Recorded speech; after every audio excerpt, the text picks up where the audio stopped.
Hey everyone, and welcome back to the channel. Today, we're diving into a topic that's super important, often misunderstood, and honestly, fascinating. We're talking about the incredible diversity of the human mind. Absolutely. You know, if you pick out 100 random teenagers, they all look different on the outside, right? Different hair, different styles, different interests. But what's truly mind-blowing is how similarly most of their brains are actually wired. Yeah, and that's where things get interesting. Because in that same group of 100, you're likely to find one or two whose minds operate on a slightly different wavelength, an atypical way of seeing and processing the world. We often refer to this as being on the autism spectrum. And it's a statistic worth noting. It's diagnosed about 4 times more often in boys. Some experts think that might be because boys present with more easily identifiable traits, making diagnosis a bit more straightforward for them. But it's certainly not exclusive to one gender. Exactly. Whether they're kids or adults, individuals who are identified as autistic simply experience the world in a unique way.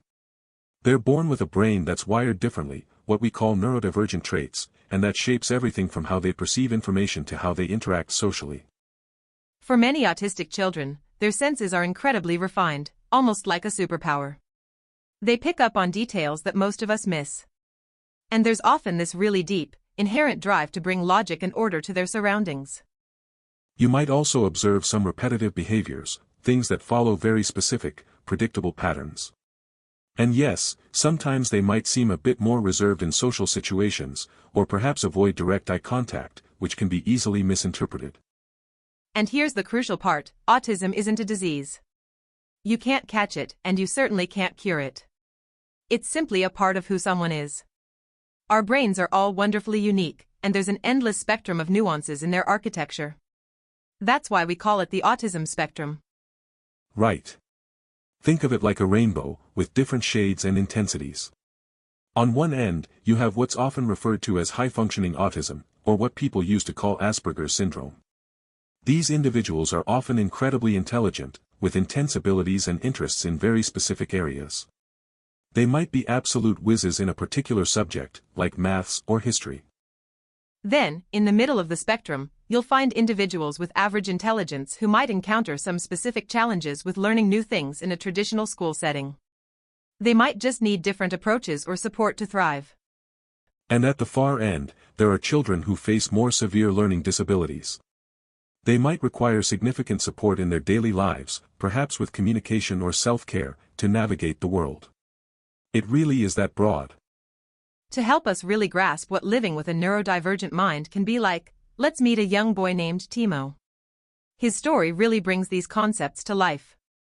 Timo's mom noticed early on that he wasn't quite like other kids.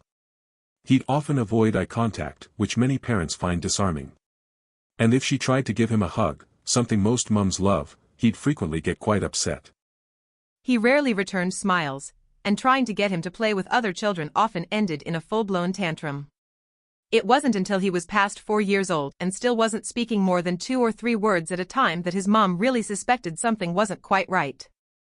So, she sought help, and after an assessment, Timo was diagnosed with autism spectrum disorder, or ASD for short. And through Timo's eyes, we can really start to understand this unique perspective. Take his perception, for instance. When Timo reads a book or watches a movie, his brain processes and organizes information differently from what we might call a neurotypical brain. For most of us, we categorize things and form schemas. Like, if it has 4 legs and barks, we instantly think dog. We generalize. But for Timo, it's different. Each individual dog breed, even each individual dog, is unique and categorized in his mind individually. This intense attention to detail and his inability to generalize makes Timo incredibly objective in how he perceives the world.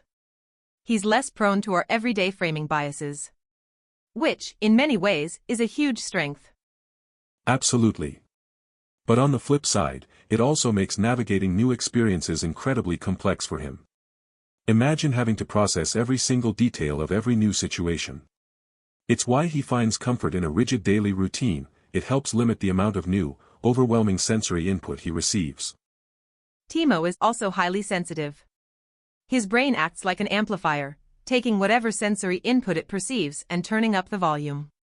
He literally hears everything around him, and his sense of touch is incredibly heightened. Now, that sounds like a superpower, right? Hearing every whisper, feeling every texture. But imagine being in a crowded room where everyone is talking at once. For Timo, it's not just noise, he hears every single voice, but his brain struggles to filter it, so he understands nothing. It's pure sensory overload. And that heightened sense of touch extends to eating, making it an incredibly intense experience. If a particular texture or flavor is too much for his system to handle, he simply won't eat it. It's not pickiness, it's a physical reaction. Walking barefoot on wet grass, or playing in dirt, things many kids love, can completely overwhelm his brain. It's not just uncomfortable, it can be genuinely distressing for him. Another fascinating aspect of Timo's mind is his deep fascination with logic. He naturally seeks out patterns, trying to bring order and predictability to the world around him. Sometimes, this extends to his own behavior. He might try to bring order to his movements or specific routines. And if these structured patterns are broken, it can be incredibly upsetting for him. Like, if someone counts to 8 but doesn't continue to 10, it genuinely freaks him out. It's a disruption to the logical sequence he expects. While it's not the same, doctors might point out similarities to what we understand as obsessive-compulsive disorder or OCD, in terms of that drive for order. And then there's the social disconnection. Timo often struggles to connect with others because social settings themselves can be overwhelming due to his sensory sensitivities and his intense desire for order. Human emotions, as we all know, are incredibly complex.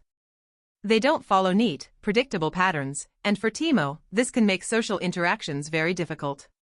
He often finds himself misreading situations, which can sometimes unintentionally upset people around him. As a result, he tends to avoid people and rarely makes eye contact. And honestly, for him, it's not that big a deal. A lot of the things other people talk about, small talk, social niceties, can feel illogical, irrelevant, and frankly, a bit boring to him anyway. For 4 years, his mom took him to a therapist who would show him images of faces, trying to help him learn to identify feelings. And yes, he did get better at recognizing facial expressions and understanding the corresponding emotions. But here's the thing. Personally, he's still not super interested in scrutinizing faces or trying to make loads of new social contacts. He has 2 friends who share his specific interests, and for Timo, that's absolutely enough. He couldn't wish for more. So, this brings us to a really important question. Since Timo's autism isn't an illness to be treated, but rather a different, valid way of experiencing the world, what do we do? Do we try to change him through therapy? Or do we simply accept and celebrate him for exactly who he is? Or perhaps, is there a middle ground? Can we do both? Can we offer support where needed, while simultaneously embracing and celebrating the unique strengths and perspectives that neurodivergent individuals bring to our world? Because maybe, just maybe, it's not their atypical minds that need correction, but rather our sometimes stereotypical and narrow way of looking at them. It's a powerful thought, isn't it? If you'd like to dive deeper and get a 3-dimensional glimpse of how an autistic girl experiences her own surprise birthday party, or if you want to download this video without the background music, you can find all the links and details in the description below. And for even more information on autism and neurodiversity, or to explore other fascinating topics, visit sproutsehools.com. We've got loads more resources there for you. Thanks so much for joining us today and for keeping an open mind. Let us know your thoughts in the comments. See you next time.